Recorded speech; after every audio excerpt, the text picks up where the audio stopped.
Le moment est enfin venu d'avoir le fin mot de cette rocambolesque histoire. Yo les Buzzleggers de Shibal, évidemment, votre hôte de la lecture jusqu'au bout de Bullet Train de Kota Luisaka. Aujourd'hui, actuellement, est la dernière vidéo de lecture de ce livre, les 5 derniers chapitres, les 35 dernières pages, donc de 443 à 477, correspondant à peu près chaque dernier chapitre de chaque personnage. Donc, le prince 10, le liseron 4. On va enfin savoir si le liseron a une utilité. On finit là. Fait que s'il n'y en a pas là, il n'y en a pas d'utilité. Kimura 9, Coccinelle 14 et le dernier chapitre qui se nomme La bête à bon Dieu. Et évidemment, juste après cette vidéo, il va y avoir la conclusion et tout ce qui a rapport avec, disons, ce qui va se passer sur la chaîne jusqu'à la fin de l'année. J'ai des trucs jusqu'à la fin de l'année, mais il y a des semaines où j'ai rien. Mais quand même, pour la conclusion, je vais vous donner mon avis final sur le livre, même si vous savez déjà un peu ça va être quoi, je suppose. Et bien évidemment, vous dire ce qui va se passer ici, dans les prochains mois, je dirais même quasiment jusqu'à la fin de l'année. Mais bref, lisons. Non, pas liserons, hein. Lisons les 35 dernières pages. On s'était quitté sur le prince qui disait à Nanao et aux deux Kimura, grand-père, grand-mère, grand-père, mes sincères condoléances. Commençons maintenant cette conclusion. Enfin, la conclusion, c'est la prochaine vidéo, mais voilà. Commençons la conclusion de la lecture dès maintenant avec le prince 10. Il sent la colère gronder en lui, et cela le rend encore plus furieux. Suzuki ne s'adressait pas au prince, mais sa réponse ressemblait à une parabole, et elle a provoqué chez le garçon une réaction de rejet inattendue, quasiment biologique. Comme s'il avait aperçu un insecte doté d'une foule de pattes ou d'une plante d'une couleur particulièrement criarde. Et entendre le couple s'éterniser sur le fait que l'expérience les rend tellement plus sages l'irrite au plus haut point. Il prend une profonde inspiration pour se rafraîchir la tête et maîtriser sa rage, puis se lance. Je regrette, mais je pense qu'il est trop tard pour votre petit-fils. Le moment de la révélation est arrivé. L'homme et la femme sont tous les deux complètement immobiles. Ah, dès que les questions de votre petit-fils, vous êtes prêts à vous effondrer, alors que vous vous y croyez si fort. Cet appel de tout à l'heure, je devais y répondre. De quoi parles-tu? Demande le vieux, dont le visage se tord et s'assombrit. Non par souci de se montrer féroce, mais dans une tentative de lutter contre une inquiétude viscérale. C'est ce qu'on m'a dit. Assure-toi de répondre au téléphone, sinon, à l'hôpital, le garçon meurt. Je devais répondre avant 10 sonneries. Kimura Senior demeure silencieux. On n'entend plus que les cliquetis du Shinkansen sur les rails. Hélas, vous ne m'avez pas laissé décrocher, dit le prince d'une voix docile, les épaules légèrement tremblantes. Il aimerait ajouter, j'espère que vous êtes satisfait. Vous avez agi comme si vous étiez si intelligent, mais vous n'êtes même pas parvenu à protéger votre petit-fils. Je vous ai battu, et pourtant, je ne suis qu'un collégien. C'est vrai? Demande l'homme sur un ton calme. Je sais que c'était pas très calme, mais bon. Là, il commence à se rendre compte que ce n'est pas un jeu. Il est assis là, impuissant, à attendre ce que je vais lui dire. Le prince sent une poussée de plaisir physique remonter le long de sa colonne vertébrale. Hélas, si seulement j'avais répondu. Chérie, intervient la femme qui m'a ébranlé pour la première fois. Le doute a finalement surgi de sa peau dure. Quoi? Essayons d'appeler. Elle fait mine de se lever. Bonne idée, dit le prince. Il y a fort à parier qu'à présent l'acte soit accompli. Souhaitez-vous utiliser mon téléphone? Oh, mais je ne suis pas censé faire le moindre geste, ajoute-t-il sur un ton narquois, le regard rivé sur Kimura Senior dont le visage se durcit. S'il y a quelques minutes encore le vieux refusait que le prince touche à son portable, son corps hurle à présent le contraire. Donne-le-moi! Ça fait du bien, pense le prince. Excellente première étape. Ensuite, affermir sa domination dans la dynamique du pouvoir. Il est sur le point de sortir son téléphone quand il sent passer le regard de Nanao sur son sac et il comprend immédiatement. Le pistolet. Son cœur fait un petit bond. C'est celui de Mandarine. Et c'est loin d'être une arme ordinaire puisqu'elle est conçue pour exploser quand on presse la détente. Et Nanao l'ignore, c'est pourquoi il aimerait l'utiliser. Je devrais le laisser faire, pense le prince avec joie. Impossible de deviner ce qui arrivera sans essayer. Mais dans le pire des cas, l'explosion blessera Nanao et le vieux, assis en face de lui. Leurs lésions ne seront peut-être pas fatales, mais cela les ralentira forcément. La scène va sombrer dans le chaos. Et quand tel sera le cas, le prince trouvera un moyen de s'échapper. C'est exactement comme ça que ça va se passer. Bien sûr, il ne saurait affirmer avec certitude que lui-même ne sera pas blessé, mais les chances lui paraissent faibles. Il devrait s'en sortir à condition de bondir dans le couloir au moment où Nanao pointera l'arme. Plus que tout, il a foi en sa chance. Chaque fois que je traverse une mauvaise passe, je m'en tire sain et sauf. Une mélodie agréable retentit dans le système de haut-parleurs, suivie d'une annonce. Dans 5 minutes, le train entrera en gare de Morioka. C'est alors que les événements se succèdent. D'abord, à l'autre bout du wagon, un enfant crie d'une voix excitée « Grand-père !» Le vieux couple sursaute. En raison de l'orientation des sièges, les retraités doivent se retourner pour regarder et la femme se penche dans le couloir. C'est à ce moment que Nanao agit. Il saisit le sac à dos de la main gauche et plonge la droite à l'intérieur. Le prince a un frisson d'extase d'avoir une chance pareille, cette distraction inespérée du petit garçon qui permet à Nanao de saisir l'arme. Il va la sortir, tirer, et ils seront foutus. Il bondit sur son siège. Mais il n'y a pas d'explosion. À mi-chemin dans le couloir, il se retourne. Non seulement Nanao n'a pas sorti l'arme du sac, mais il reste assis, les yeux rivés sur sa main droite, et ne bouge pas un muscle, comme si le courant était coupé dans son corps. Le prince comprend ce qui s'est passé au moment où il regarde le bras de Nanao. Et cette vision l'effraie tellement qu'il fait un bond en arrière. Kimura Senior est figé lui aussi. Brandissant toujours son pistolet, les yeux écarquillés comme des soucoupes, la femme est bouche bée de surprise. Le bras de Nanao paraît bizarrement gonflé, un serpent est enroulé tout autour. Qu'est-ce qu'un serpent? Bafouille le vieux avant de s'esclaffer. Mais qu'est-ce qu'un serpent fait ici? Mon Dieu! Dit la femme avec étonnement. Nanao hurle. Mais son corps reste paralysé. Bon sang! Mais que se passe-t-il ici? Demande le vieux, qui ne peut s'empêcher de rire. Il t'a saucissonné bien comme il faut, jeune homme. Pas de doute, tu es vraiment malchanceux. La femme fait un effort courtois pour étouffer son rire, mais c'en est trop pour elle, et elle se met à glousser de bon cœur. Quand est-ce que cette chose est entrée là-dedans? Demande Nanao, dont la voix et le bras tremblent de concert. Il n'était pas là avant. Je savais bien que ce serpent réapparaîtrait, mais pourquoi maintenant? Le prince se contente de fixer la scène, peinant à croire ce qui se passe. Ça ne veut pas partir, crie Nanao, comme un petit garçon affolé en secouant le bras. Essaie de le passer sous l'eau, suggère Madame Kimura. Et Nanao bondit devant le prince, comme investi d'une mission sacrée, franchit la porte en un clin d'œil et s'engage sur la passerelle. La femme rit toujours, et à côté d'elle, son mari sourit. Remarquable, répète-t-il à plusieurs reprises. Que fait un serpent dans le Shinkansen? Je n'en reviens pas. Tu as raison, il est vraiment verni. La confusion assaillit le prince. Que se passe-t-il? Pourquoi ce serpent apparaît-il ici et maintenant? C'est totalement imprévu. Il éprouve un sentiment de rage, mais aussi d'effroi, la peur que sa chance ait été prise entre les mâchoires d'une bête de malheur et qu'elle soit mise en pièces. Puis il entend le vieil homme éclater d'un rire joyeux, persuadé qu'il plaisante sans doute encore à propos de l'épisode du serpent. Le prince le regarde. Il a les yeux levés vers le plafond, les dents dévoilées par un large sourire et fixe un point au-dessus de sa tête. Et voilà. La femme lève les yeux à son tour et sourit elle aussi.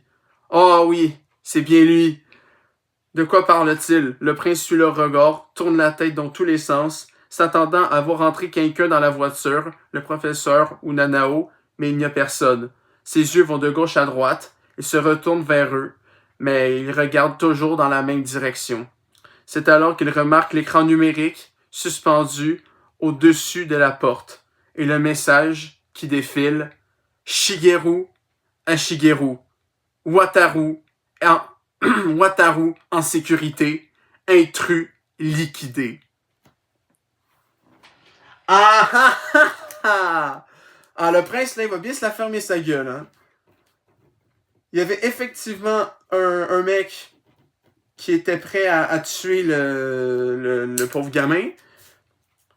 Sauf que Shigeru, un des potes des Kimura, était là et a tué cet énergumène suspect. Et donc maintenant, Wataru, encore à l'hôpital certes, mais entre de bonnes mains. Ah là là, le liseron 4. On va enfin voir si le liseron a une utilité. La coccinelle grimpe sur la longue tige de pissenlit comme un escalier en spirale. Et de l'avant vers l'arrière, de l'arrière vers l'avant, serpentant vers le haut. Elle se démêle loyalement, comme si elle avait une livraison importante à faire, un chargement de bonne fortune. Hé, Liseron, vous m'écoutez? Dit la voix à l'intermédiaire dans le téléphone. Où êtes-vous? À côté d'un pissenlit et d'une coccinelle, répond Liseron. Il pense à des enfants qu'il a rencontrés dans le cadre de l'un de ses contrats qui adoraient collectionner les cartes sur les insectes. Ils doivent être tous au collège à présent. Le temps passe tellement vite, alors que lui reste figé à l'écart du courant, peut-être parce qu'il s'est cramponné à un rocher. Pour une raison ou une autre, il est incapable d'avancer. Il est seul. Un pissenlit et une coccinelle? C'est un code ou quoi? Non, je suis vraiment à côté d'un pissenlit et d'une coccinelle, devant l'hôpital où vous m'avez dit de me rendre.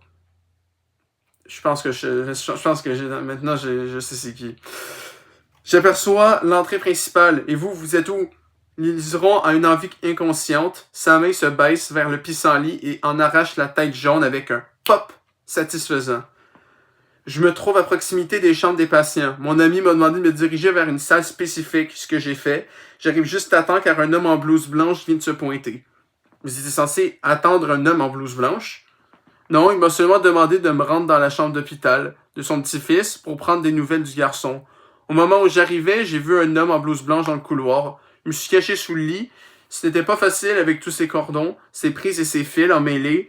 Et vous connaissez ma corpulence, mais j'ai réussi à me planquer à temps. Puis l'homme en blouse blanche est rentré et a commencé à appuyer sur les boutons du respirateur artificiel. Il n'y a rien d'anormal à ce qu'un homme en blouse blanche manipule un appareil médical. Pourquoi l'avez-vous trouvé suspect? Je voyais ses chaussures, sales, tachées de boue. Quelque chose clochait. Un infirmier ne porte pas des chaussures en si piteux état. Vous devriez devenir détective privé, Sherlock. Alors j'ai bondi pour lui demander ce qu'il faisait. Vous avez bondi sous le lit? C'est une façon de parler. D'accord, je me suis tortillé comme un ver de terre. J'ai rampé, je suis parvenu à grand-peine à sortir de ma cachette. Il a dû être surpris. Tellement qu'il s'est enfui. Il a couru dans le couloir et s'est engouffré dans l'ascenseur. C'est suspect. Et où êtes-vous en ce moment précis? Liseron a l'impression de se poser cette question depuis un bout de temps. J'attends encore l'ascenseur. Il prenne une éternité dans cet hôpital. Je vois. Liseron contemple à nouveau la coccinelle. Elle a atteint le sommet de la tige. Naturellement, elle ignore qu'il y a une minute encore. Une petite fleur jaune se trouvait là. L'insecte attend le bon moment pour s'envoler. Coccinelle. Tentomushi en japonais. Mais en anglais, on l'appelle Ladybug ou Ladybird et même parfois plus rarement Lady Beetle. Quelqu'un lui a dit un jour que la lady en question était la Vierge Marie. Il ne se rappelle plus qui, mais il a le souvenir qu'on le lui a chuchoté à l'oreille, puis de l'avoir lu dans un livre illustré. Il se rappelle aussi que son instituteur l'a écrit au tableau quand il était petit, et d'avoir également entendu cette explication de la bouche d'un de ses clients. Tous ces souvenirs sont aussi vifs, ou alors aussi flous les uns que les autres, et il se demande lesquels sont réels. Tous les souvenirs du liseron sont ainsi. Coccinelle porte vers le ciel les 7 douleurs de la Vierge Marie. Liseron ignore à quoi correspondent ces 7 douleurs, mais l'idée de cette minuscule créature chargeant soigneusement la tristesse du monde de ses poings noirs cernés de rouge vif, puis grimpant à la pointe d'une fleur pour prendre son envol, lui procure comme un sentiment de bien-être. La coccinelle monte aussi haut que possible, puis elle s'arrête, comme si elle se mettait en condition. En un souffle, sa coquille rouge s'ouvre en deux, ses ailes battent et elle s'envole. Il aime imaginer que quiconque assiste à ce spectacle sent sa tristesse s'alléger, ne serait-ce que du poids de ses 7 minuscules poings. L'exact opposé de mon travail, pense Liseron. Chaque fois que je pousse quelqu'un, de nouvelles ombres s'abattent sur le monde. Hé, Liseron, l'interpelle l'intermédiaire. L'homme en blouse blanche devrait quitter le bâtiment d'une minute à l'autre. Réglez-lui son compte. Je suis en route, mais je crains de ne pas arriver à temps. On vous a demandé de protéger le garçon dans sa chambre. Si l'agresseur parvient à s'enfuir, je ne pense pas que ce soit un problème. Non, les instructions disaient que si quelqu'un tentait de s'en prendre au gamin, je devais me montrer sans pitié. un ordre impitoyable. Les vieux professionnels sont comme ça. Quand on y pense, à l'époque où ils allaient à l'école, il y avait encore des châtiments corporels, mais cet ami est le plus dur des durs. Donc je dois prendre ça comme une proposition formelle de contrat, demande Liseron, désireux de confirmer les détails. Vous me demandez de m'occuper d'un homme portant une blouse blanche? Si tel est le cas, les informations sont insuffisantes. Sans plus de précision de votre part, je ne peux pas accepter le travail. Gardez l'œil sur un homme en blouse blanche. C'est beaucoup trop vague. Même si ce serait assez facile, si je voyais un homme suspect sortir en courant et en blouse blanche de l'hôpital. À peine a-t-il prononcé ces mots que Liseron éclate d'un rire aussi silencieux qu'un soupir. Un homme se précipite hors de l'hôpital, portant sur le bras une sorte de ballot blanc ressemblant étrangement à une blouse roulée à la hâte. Oui, c'est exactement ça. Il décrit l'homme au téléphone. C'est lui, sans aucun doute, dit l'intermédiaire. Très bien, j'accepte le travail, confirme Liseron en raccrochant. L'homme au baluchon blanc regarde à gauche et à droite, cherchant à s'orienter, puis traverse la rue en courant vers le terre-plein central, frôlant au passage Liseron qui ne manque pas de remarquer la boue sous ses chaussures. L'homme se retourne et en attendant que le feu passe au vert, sort un téléphone de sa poche. Liseron ne fait aucun bruit lorsqu'il se glisse derrière lui. Jaugeant la respiration de sa cible, il observe la lumière. Sa main s'ouvre, doigt écarté puis se referme une fois et s'ouvre à nouveau.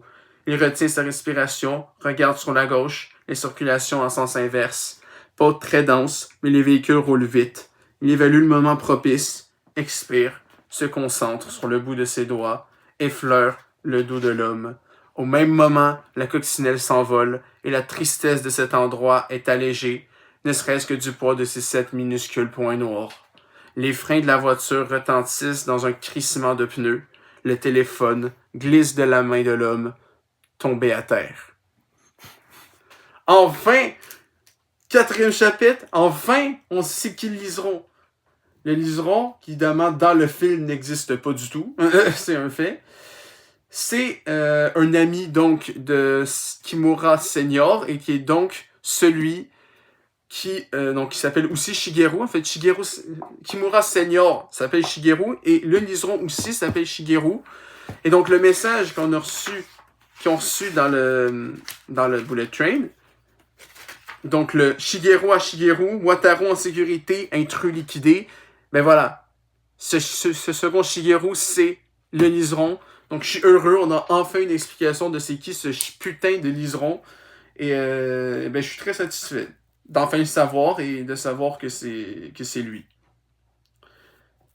Donc, maintenant qu'on sait que Wataru est safe et que celui qui devait tuer Wataru, donc l'intermédiaire du prince est maintenant plus de ce monde, eh bien, on peut continuer en voyant ce qui se passe dans Kimura 9. À l'arrière de la voiture 8, au-dessus de la porte, le message défile de droite à gauche sur l'écran numérique, où sont normalement affichés les gros titres et des annonces faites aux voyageurs. Qu'est-ce que balbutie le collégien en se contorsionnant pour regarder l'écran? Qu'est-ce que ça signifie? Ça te défrise, hein, mon petit gars? S'enquiert Shigeru Kimura en éclatant de rire. Wataru en sécurité. La même phrase glisse 5 fois histoire de marquer le coup.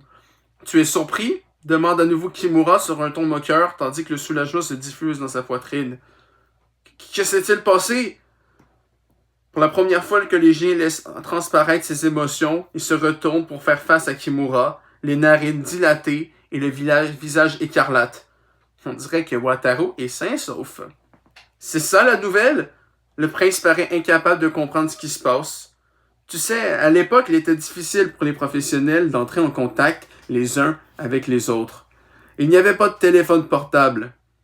Notre ami Shigeru a toujours aimé étudier les divers moyens de communication, renchérit Akiko. Il faisait toujours tout à l'envers. À vrai dire, il choisissait même ses contrats en fonction de la nouvelle méthode de communication qu'il comptait essayer. Aujourd'hui, ça s'est avéré très utile. Juste avant de quitter la maison pour rejoindre la gare de Mizusawa Hisashi, Kimura avait appelé Shigeru. « Prends soin de mon petit-fils, s'il te plaît. Garde-le en sécurité et si tu croises la route d'un type suspect, pas de pitié. » Il est resté vague sur les détails, mais sa voix ne laissait aucun doute sur le degré d'urgence. Si quelque chose arrive, joins-moi au numéro de la cabine téléphonique du Shinkansen. Un plan approximatif pour les prises de contact, puisqu'il n'a pas de portable. Je ne pense pas que dans le Shinkansen, les téléphones publics prennent les appels entrants. Je vous contacterai d'une autre manière, avait répondu fièrement Shigeru. Comment? Surveillez les écrans numériques dans les voitures. Si quelque chose arrive, je vous ferai passer un message par ce biais. Vous êtes capable de faire ça? J'ai un peu évolué depuis que vous avez pris votre retraite, Monsieur Kimura. En tant qu'intermédiaire, je connais beaucoup de gens. Et il se trouve que je suis en bon terme avec un employé du bureau de diffusion des informations du Shinkansen, a-t-il ajouté avec excitation. Lorsque le message disparaît, Kimura ordonne au prince de lui passer son téléphone, et le voyant dans un état second, il en profite pour le lui arracher des mains. « Qu'est-ce que vous faites? » proteste le garçon, mais Kimura l'interrompt. « Attends, si tu me permets de passer cet appel, tu vas comprendre. » Bien entendu, c'est un stratagème pour que son adversaire se laisse faire.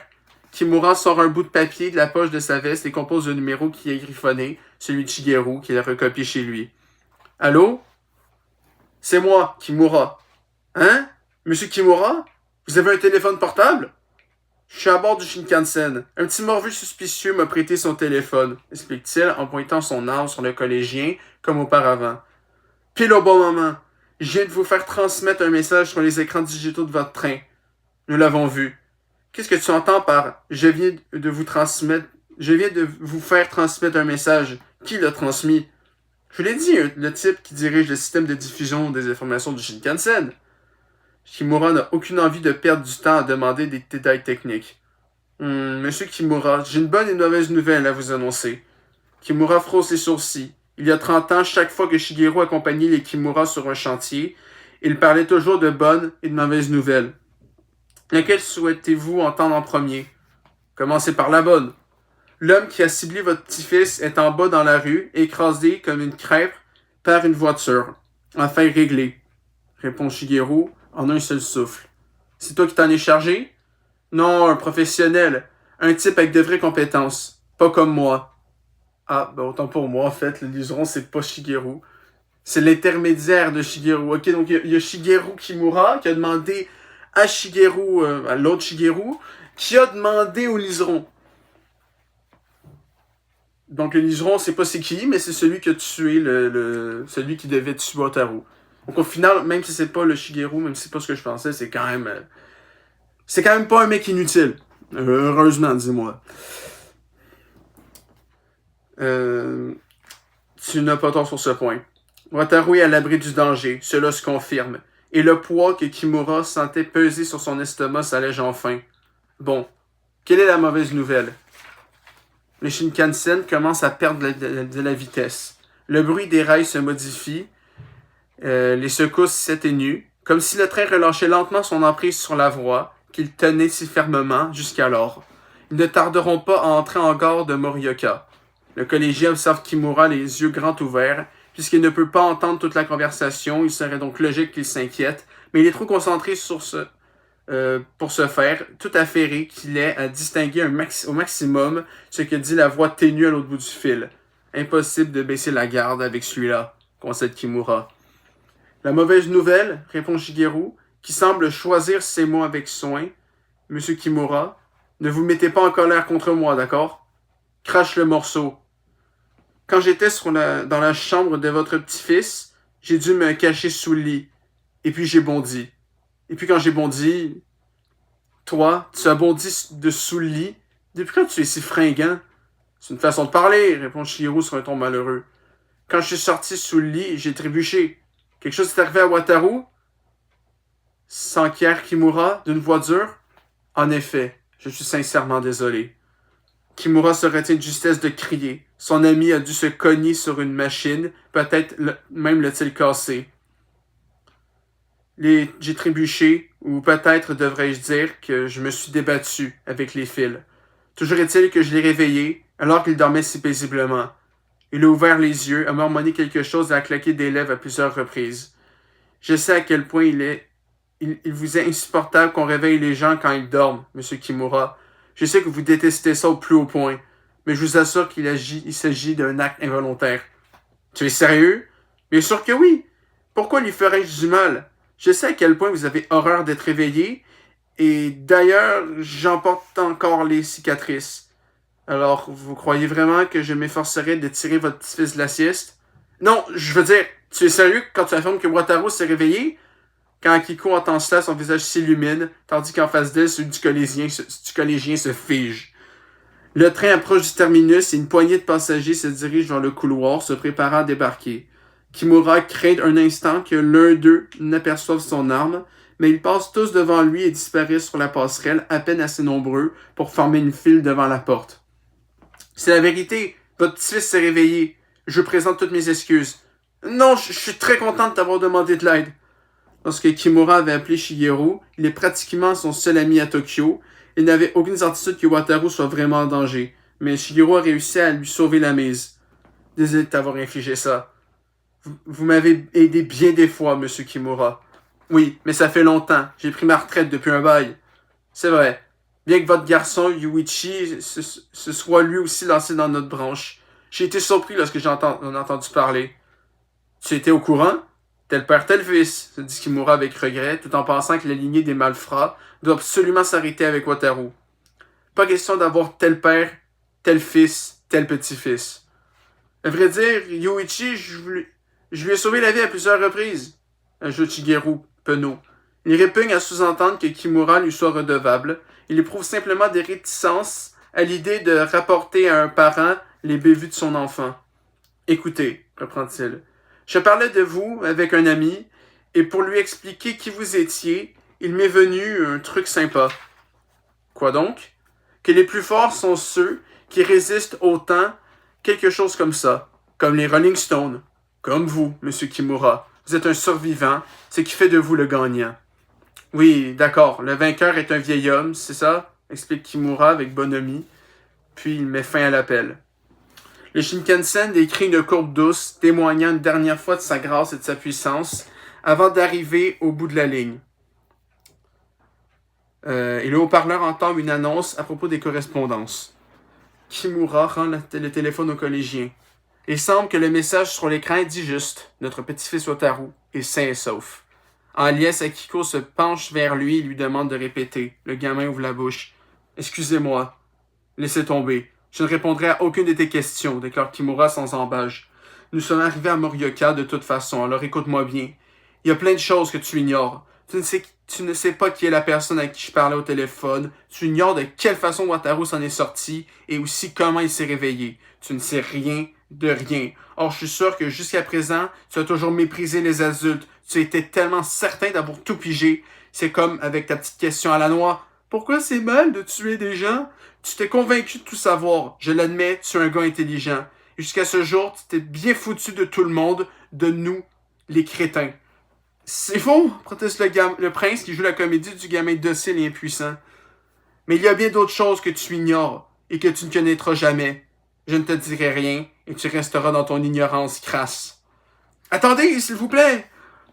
Moi, ça fait plus de 60 ans que je suis en vie, et elle aussi. Tu dois penser qu'on est vieux et usé, qu'on n'a aucun avenir devant nous. Non, Laisse-moi te dire une bonne chose. Kimura lève l'arme sur le front du gamin et l'enfonce entre ses yeux. Il n'est pas facile de tenir 60 ans sans mourir. Tu as quoi, 14, 15 ans, et tu penses que tu peux tenir encore 50 ans? Tu peux dire ce que tu veux. Il est impossible de savoir si on arrivera à cet âge avant de l'atteindre. Tout peut arriver, une maladie, un accident. Tu te crois intouchable, un vrai vénard au cul bordé de nouilles. Mais il y a une chose que tu ne pourras pas faire. Les yeux du collégien lancent des éclairs. Cette fois, ce n'est pas par anticipation de la victoire, mais de rage. Dans son regard, un feu liquide atteint répond à l'anxiété que l'on peut lire sur son visage pur et parfait. Son amour-propre doit être blessé. Dites-moi donc ce que c'est. Tu ne vivras pas 50 ans de plus. Désolé, mais ma femme et moi allons vivre plus longtemps que toi. Tu nous trouvais stupides, n'est-ce pas? Eh bien, nous avons plus d'avenir que toi. Ironie du sort, tu ne trouves pas? Vous allez me tirer dessus? Ne me cherche pas, je suis un adulte. Chérie, le numéro que tu as appelé ne restera-t-il pas dans l'historique de son téléphone? Demande Akiko. Tu le lui as rendu et le numéro de Shigeru est enregistré. On ne devrait pas l'effacer? Ne faites pas de bill pour ça. Ah, vraiment? Ce garçon n'utilisera plus jamais son téléphone portable. Le collégien le regarde droit dans les yeux. Voilà ce qui va se passer, commence Kimura. Je ne vais pas te tuer immédiatement.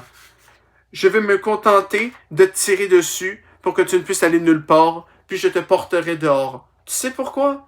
Non? Parce que je vais te donner une chance de réfléchir à ce que tu as fait.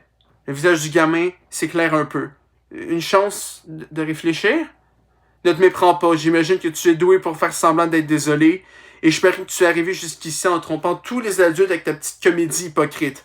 Mais je ne suis pas si facile à berner. De tous ceux que j'ai croisés, c'est toi qui pue le plus. Je parie que tu as fait toutes sortes de choses horribles dans ta courte vie. N'ai-je pas raison? Alors je vais te donner une chance d'y réfléchir. Ce qui ne veut pas dire que je te laisserai tranquille. Mais Kimura l'interrompt d'un ton égal et sans détour. Tu vas mourir à petit feu. Vraiment, chérie, tu es terrible. Redoute Akiko sans paraître affecté le moins du monde. Mais votre petit-fils va bien, bredouille l'enfant, au bord des larmes. Je suis un vieil homme. Je ne vais pas très bien et j'entends encore moins, fait Kimura en éclatant de rire. J'ai bien peur que ta prestation soit inutile en ce qui me concerne. Tu t'es attaqué à notre petit-fils. C'est une erreur incommensurable et il n'y a plus d'espoir pour toi désormais. Comme je l'ai dit, je ne vais pas te tuer d'un coup, mais petit à petit.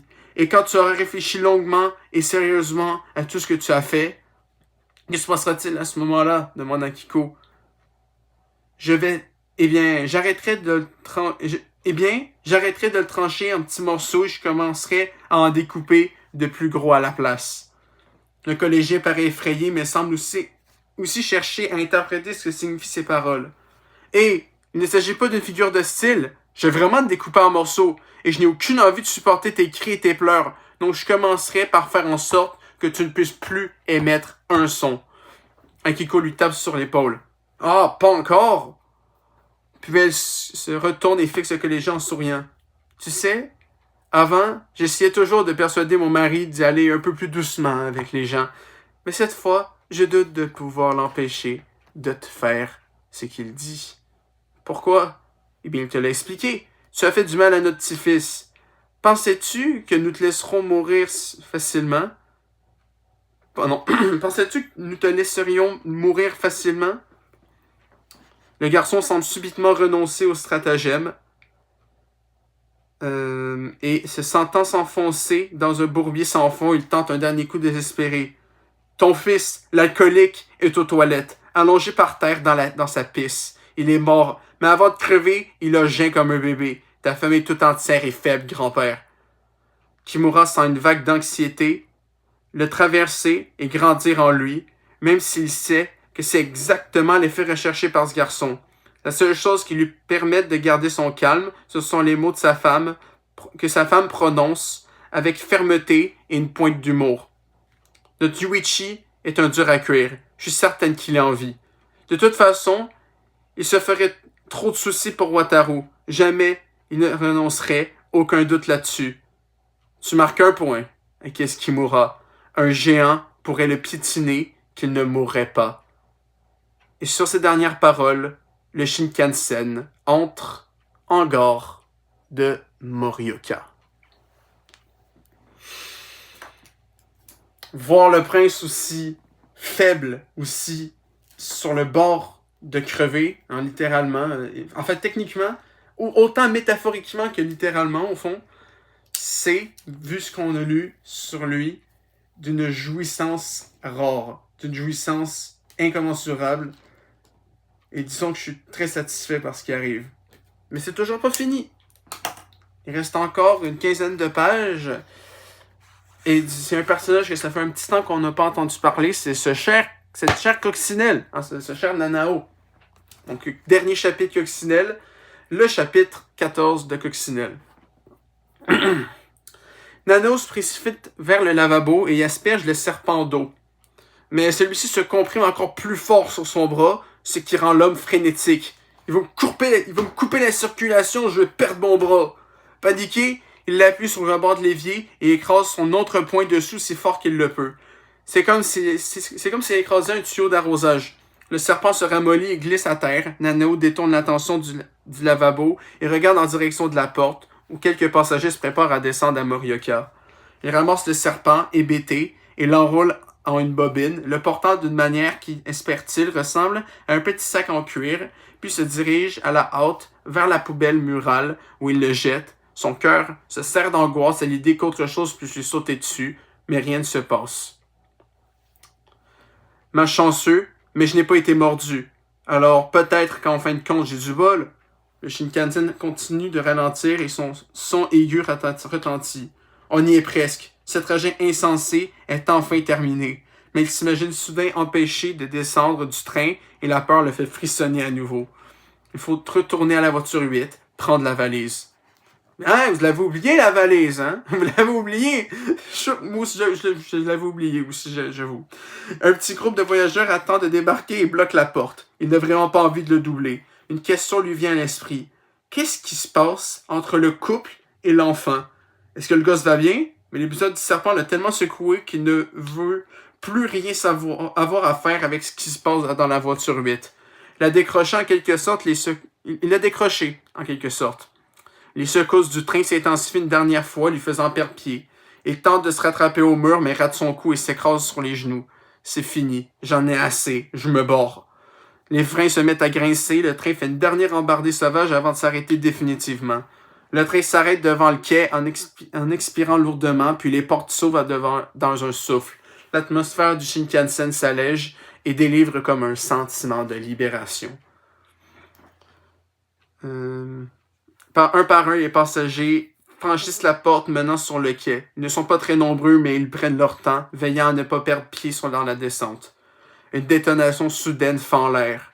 Un bruit sec, tel un clou d'acier planté dans un mur. Un bruit violent qui dure une fraction de seconde. Aucun des passagers ne paraît le remarquer. Ou peut-être pense-t-il simplement que le Shinkansen reprend son souffle, ou que les roues se verrouillent, ou qu'il s'agit d'un autre son caractéristique du train dont Nanao ne peut deviner l'origine. Mais s'ils acceptent tous comme un phénomène naturel, le craquement des articulations d'une machine fatiguée. Nanao, lui, devine qu'il s'agit d'une arme. Un coup tiré probablement dans la voiture 8. Dans la zone des 2 rangées de 3 places qui se font face, ils ont buté le collégien. Ils regardent vers l'arrière du train, mais ne voient aucun signe de Suzuki. Lui aussi, je l'avais oublié un peu. Il a dû retourner à sa place pour récupérer ses affaires. Et revenir dans le monde normal en se demandant pourquoi il avait passé tant de temps à discuter avec un homme à lunettes bizarres et un collégien. Un gars intelligent, pas étonnant qu'il soit professeur. La porte de la voiture 8 reste résolument close, telle une sentinelle silencieuse et inébranlable, fermée sur la scène macabre qui se déroule derrière. Il descend du train à la gare de Morioka, alors que j'étais censé descendre à Ueno. Il manque de crier tant il est frustré. Le trajet devait durer 5 minutes et le voilà 2h30 plus tard et 500 km plus au nord. D'une certaine manière, il lui semble être parvenu nulle part. Entraîné dans un voyage qu'il n'avait pas l'intention d'entreprendre, il est aussi déconcerté qu'épuisé, avec le corps en vrac et l'esprit confus. Des hommes en costume sont alignés le long du quai, formant un étrange spectacle. Par groupe de 5, ils se tiennent devant chaque voiture et constituent une sorte de muraille humaine. Les passagers qui débarquent les regardent avec hésitation, essayant de comprendre ce qui se passe, mais continuent tous à avancer vers les escalators.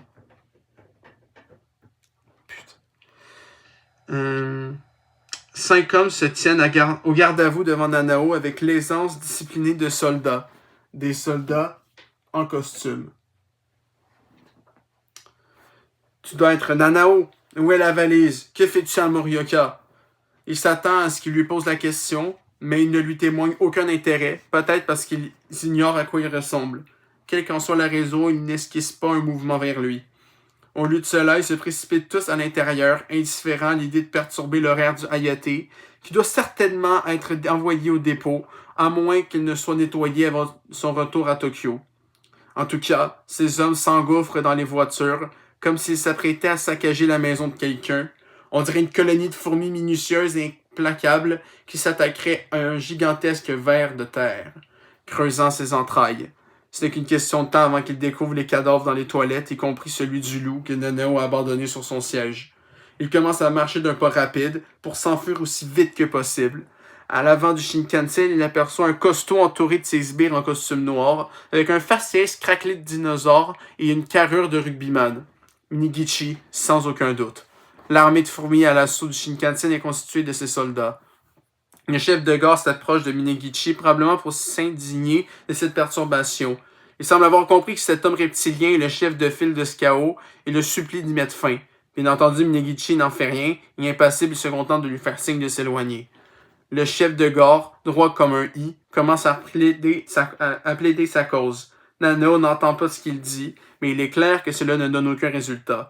Résigné, l'homme passe donc à côté de Minegichi et se dirige vers l'escalator. Nanao reçoit soudain un coup dans le dos qui le fait sursauter.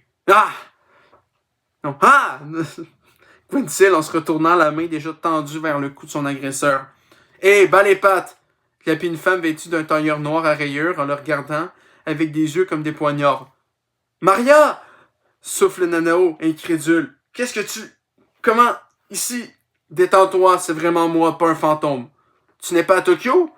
Quand tu n'es pas descendu à Ueno, j'ai eu le sentiment que nous allions patauger dans la semoule un bon moment. J'ai deviné que tu aurais des problèmes. Cela n'a pas manqué. Alors j'ai pensé que je devais venir à la rescousse et je me suis précipité à Omiya pour sauter dans le train. Maria regarde en direction de Minegichi. C'est bien Minegichi là-bas, n'est-ce pas? Ça craint. On n'a aucune raison de rester dans le coin.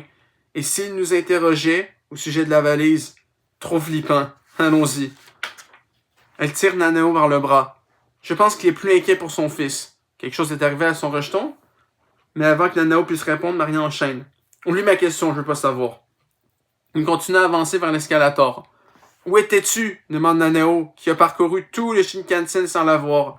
Tu es monté, mais tu n'es pas venu à ma rescousse une seule fois. Eh bien... Maria a visiblement du mal à formuler sa phrase. Eh bien, je suis monté par erreur à bord du Komachi. Tu es sérieuse? Et il n'y a pas de passerelle entre le Komachi et le Hayate.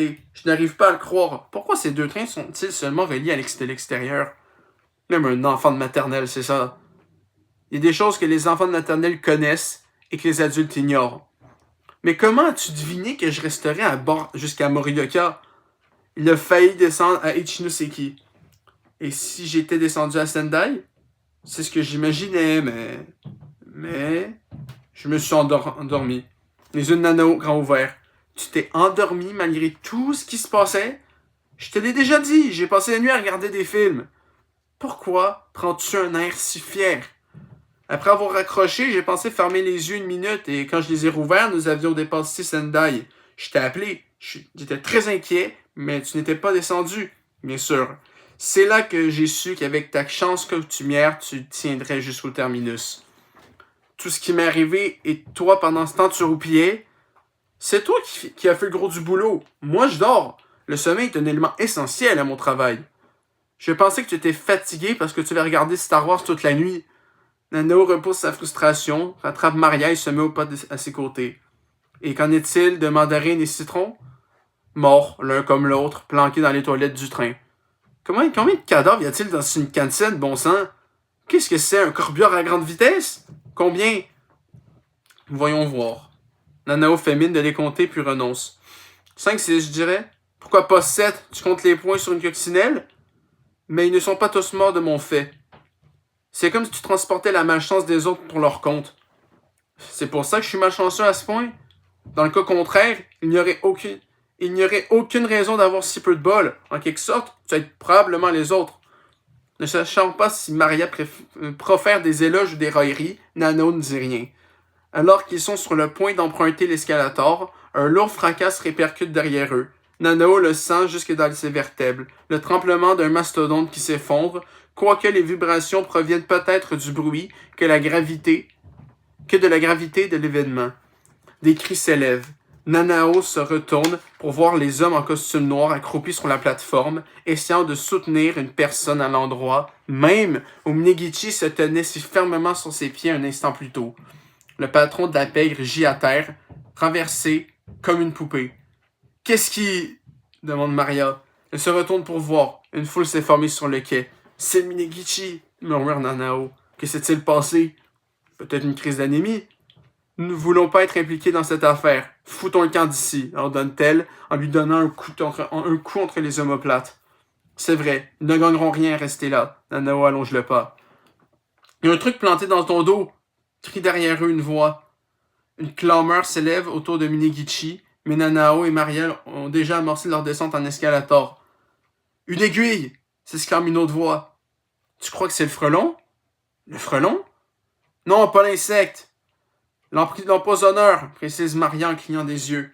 C'est une femme. Je l'ai croisée dans le train. Elle vendait des rafraîchissements. Mais j'ai éliminé, répond Nanao d'une voix sourde.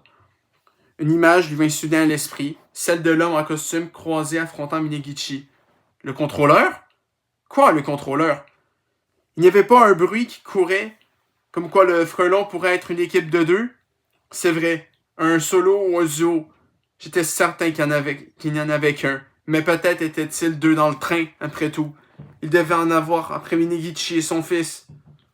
La femme qui poussait le chariot avait pu s'occuper de Junior et le contrôleur du père à la gare de Morioka. Qui sait? Tu sais, Nanao, dit Marianne au bas de l'escalator, je crois que tu es sur la bonne voie. Le frelon est devenu célèbre en les quittant Terrara, dit-elle, réfléchissant à haute voix. Peut-être ont-ils pensé qu'il ajouterait une plume à leur chapeau en éliminant Minegichi. En une tentative désespérée de retrouver leur gloire d'antan, c'est ce qu'on fait quand on est à court de bonnes idées. On revisite ses succès passés. Apparemment, les autorités ont été alertées de la perturbation du train ou de la chute de Minegichi sur le quai, car les flics, le personnel de chemin de fer et la sécurité se précipitent sur l'escalator face à Nano et Maria. Ils devraient déjà boucler la zone, mais peut-être n'ont-ils pas encore compris ce qui se passait. Je demande s'ils sont au courant, dit Nanao. Si ce contrôleur est l'un des frelons, a-t-il appris que sa partenaire était morte? Non, a-t-il appris que sa partenaire était morte? La question le taraude. Même si c'est lui le responsable, Nanao ressent une pointe de tristesse pour cet homme. Il pense à un groupe de rock dont un membre a disparu et qui attend vainement son retour. La voix de Maria le ramène à la réalité. Au fait, qu'est-il arrivé à la valise? Tu ne l'avais pas avec toi à un moment? Merde, pense-t-il, et il ressent alors une bouffée de contrariété et d'angoisse. On s'en fout, pense-t-il violemment, et Minegichi encore plus. Il introduit son ticket dans le tourniquet pour passer de l'autre côté, mais à mi-chemin, une alarme retentit et le petit portillon, haut comme 3 pommes, se referme devant lui. Un agent de la gare s'approche et inspecte le billet de Nanao, puis secoue la tête d'un air perplexe. Il n'y a aucun problème avec votre ticket. Je me demande pourquoi il ne fonctionne pas. Et essayez de passer au dernier tourniquet, là-bas. C'est bon, j'ai l'habitude de ce genre de choses, lui répond Nanao avec une grimace bon enfant. Il reprend son ticket et se dirige vers le fond de la rangée. Là, si vous avez évidemment regardé le film, vous vous rendez compte que cette conclusion part dans une direction qui ressemble aucunement à celle du film, puisque dans le film, on a une confrontation épique entre l'aîné et la mort blanche, donc Minegichi. Et là, Minegichi se fait tuer par un des deux frelons, parce qu'apparemment, dans ce livre-là, le frelon, c'est 2 personnes. Dans le film, c'est juste une. Mais bon. Tout de même, on est très proche de la fin. On est à 7 pages de la fin, à un petit chapitre. Et ce chapitre n'est ni les coccinelles, ni les agrumes, ni le prince, ni Kimura, ni le liseron, mais bien un chapitre, enfin avec un titre inédit. Et ce titre, c'est La bête à bon Dieu. Et ma mère m'a appris que la bête à bon Dieu, c'est un surnom pour la coccinelle. Donc en gros, c'est un peu Coccinelle 15, mais avec un titre un peu plus original que juste Coccinelle. Donc finissons-en avec les 7 dernières pages du roman, avec le chapitre La bête à bon Dieu. Un vent glacial souffle dehors, la température est anormalement basse, même pour un début de décembre. Dire qu'il nous promettait un hiver doux, pense Nanao avec tristesse. Le ciel semble pouvoir perdre à tout moment son emprise sur les câbles qui le retiennent et s'ouvrir pour déverser de la neige sur tout Tokyo. Il se trouve dans un grand supermarché près de la gare d'Uruchigara, le genre de grande surface où l'on trouve de tout, de la nourriture aux articles ménagers en passant par la papeterie et les jouets. Il ne veut rien acheter de particulier, mais il avance vers les caisses avec une boîte de mochi. 5 personnes font la queue dans chacune des files d'attente. Essayant d'évaluer lequel serait la plus rapide, il choisit la deuxième en partant de la gauche. Son téléphone sonne et il le porte à son oreille. « Où es-tu? » demande Maria. « Au supermarché, » répond Nanao en lui donnant le nom du lieu. « Qu'est-ce que tu fais là-bas? Il y a plein de supermarchés près de chez moi. J'ai des choses à te dire. Dépêche-toi d'arriver. » « Je viendrai dès que j'aurai fini, mais les caisses sont bondées. Je parie que ta file est la plus lente. » Nanao ne peut qu'en convenir. En tête de la file, le client finit de payer et s'en va. La queue avance, entraînant Nanao dans son sillage. Au sujet de ce collégien dont tu parlais, qu'est-ce que tu as découvert? Les événements survenus à bord du Shinkansen 2 mois plus tôt ont choqué tout le pays. La nouvelle de plusieurs corps retrouvés dans les toilettes et sur les sièges a naturellement poussé le public à réclamer davantage d'informations. Au cours de l'enquête de la police, il est clairement apparu que les défunts n'étaient pas des citoyens ordinaires, mais des personnages louches aux antécédents douteux, y compris la femme qui tenait le chariot des rafraîchissements. Pour cette raison, la plupart des médias ont adapté le langage vague de la police et rapporté l'affaire comme une simple querelle au sein de la pègre. En fait, ils ont fermé les yeux sur tous les détails dépassant le cadre de l'explication officielle. De peur sans doute que les gens ne commencent à craindre de prendre le train, c'est-à-dire avant que l'économie nationale ne subisse un ralentissement. La position officielle a donc consisté à affirmer que cet incident était de nature exceptionnelle et que les citoyens honnêtes n'avaient à s'inquiéter de rien. En ce qui concerne Minegichi, il a été rapporté qu'un éminent résident d'Iwate était décédé subitement dans la gare en raison de difficultés respiratoires. Certes, il se trouvait dans le même quai que le train de la mort, mais cela a été considéré comme une pure coïncidence et aucun lien n'a été établi. La carrière sanglante de Minegichi et son vaste réseau d'influence n'ont jamais été évoqués dans les médias. Kimura fils a été découvert encore vivant, dans les toilettes et transporté en urgence à l'hôpital où son état a été stabilisé.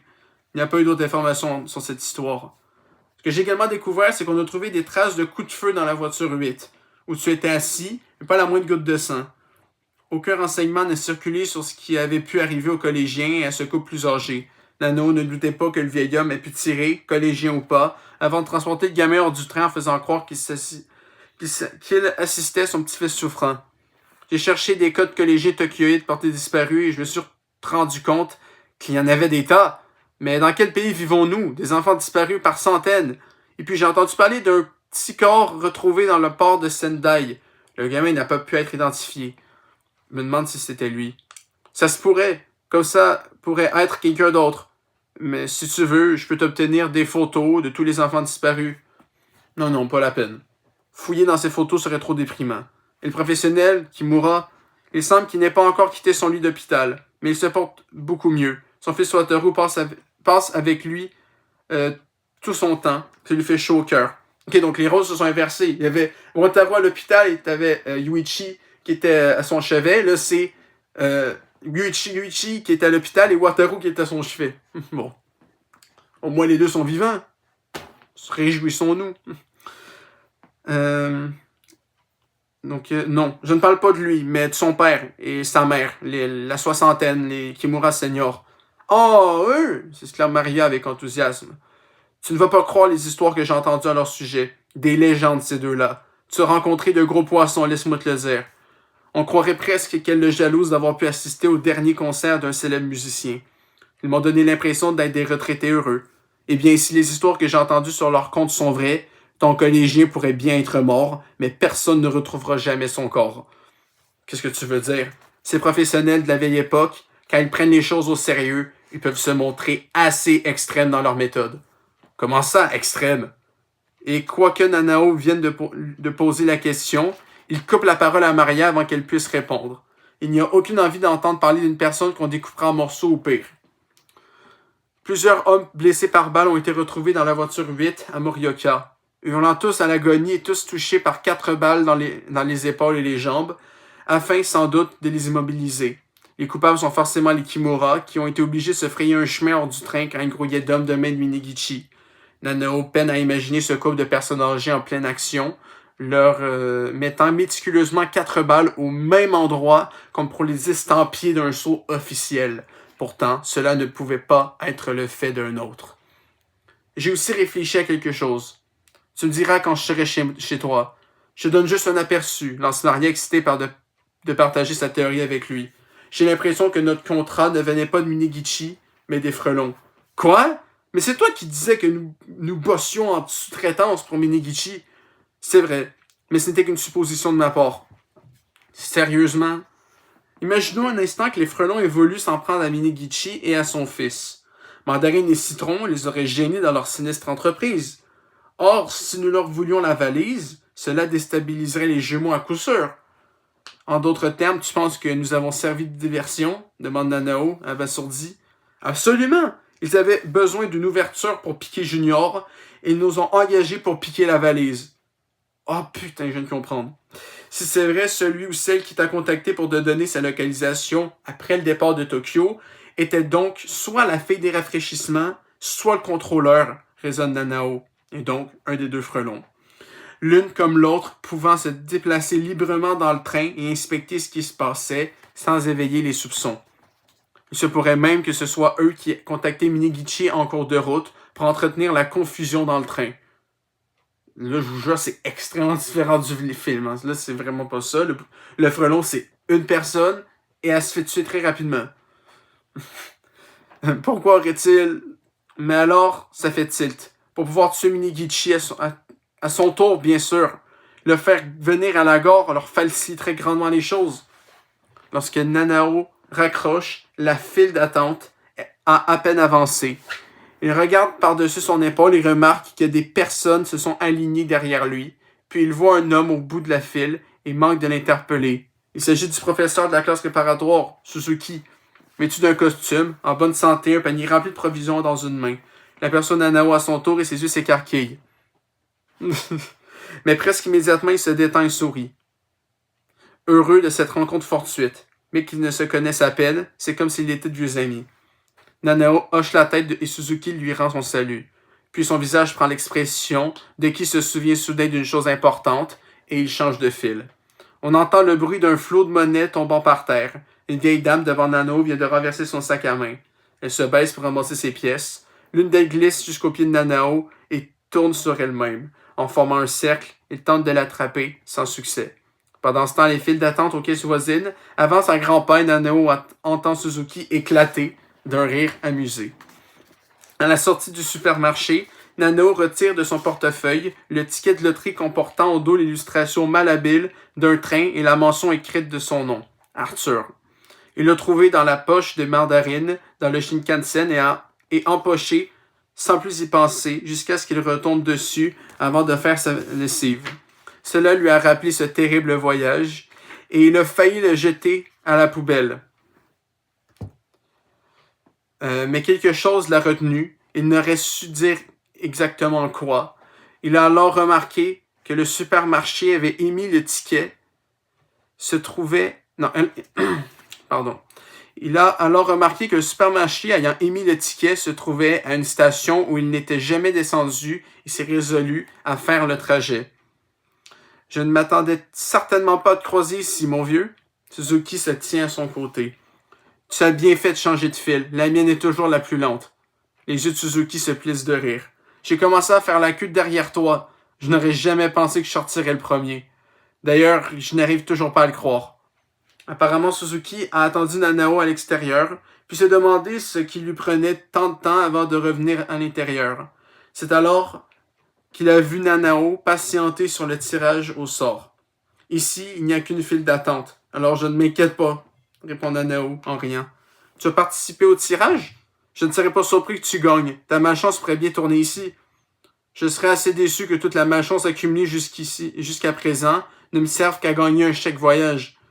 Suzuki rit à nouveau. Même si en réalité, poursuit Nanao en regardant le tableau des prix, j'ai l'impression que je vais gagner. Me sortir vivant de ce Shinkansen m'a conduit à penser que j'avais de la chance au fond. Et j'ai trouvé ce ticket de loterie dans le train ce jour-là, alors j'espère que ça va marquer un tournant dans ma vie. Je crois que c'est pour cette raison que j'ai fait le chemin jusqu'ici. Mais ta caisse était quand même la plus lente.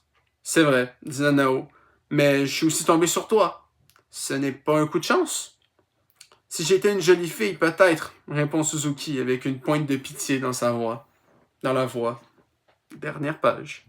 Avancez, s'il vous plaît, lance l'employé en faisant un signe à Nanao qui lui tend son billet de loterie. L'employé est une femme d'âge moyen qui déborde presque de son uniforme, et elle l'encourage gentiment. Nanao saisit la poignée de la roue pour la faire tourner. Au contact de la poignée, il sent les boules ricocher dans la cage. En sort une boule jaune vif. Immédiatement, l'employée corpulente fait sonner une cloche pour annoncer un vainqueur en grande pompe. Nanao jette un regard surpris à Suzuki. « Félicitations, vous gagnez le 3e prix », lance un autre employé du supermarché en lui rapportant un carton ouvert. « Bien joué », le félicite Suzuki en lui tapant sur l'épaule. Nanao inspecte le contenu du carton et son sourire se fige. Il est heureux d'avoir gagné, mais n'est pas certain d'apprécier son prix. Qu'est-ce que je vais faire de tout ça? Le carton est rempli d'agrumes de 2 sortes en quantité égale. Des mandarines grosses comme le poing et des citrons jaunes vifs. L'employé amusé se répand en félicitations. « Ah, quelle chance, je suis contente pour vous. » Alors Nanao s'empare docilement de son carton. « Comment vais-je porter tout ça chez moi? Et qu'est-ce que je vais bien pouvoir faire de tous ces agrumes? » Il observe les fruits avec attention. Un instant, il lui semble que les mandarines et les citrons le regardent avec fierté, l'air de dire « Tu vois, on t'avait promis qu'on reviendrait. »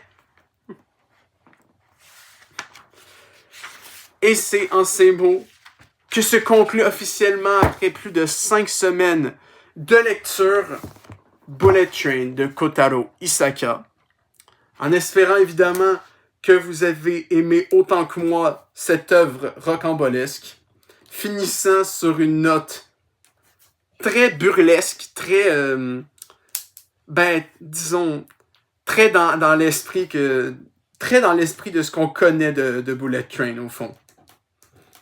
Donc évidemment, maintenant que le livre est conclu, je vous dis donc, bien évidemment, mes chers abonnés fidèles au poste, à dans quelques secondes pour la dernière vidéo sur Bullet Train, celle qui va conclure tout ça, tout cet arc de la chaîne avec mon avis et quelques petites autres choses. À dans quelques secondes.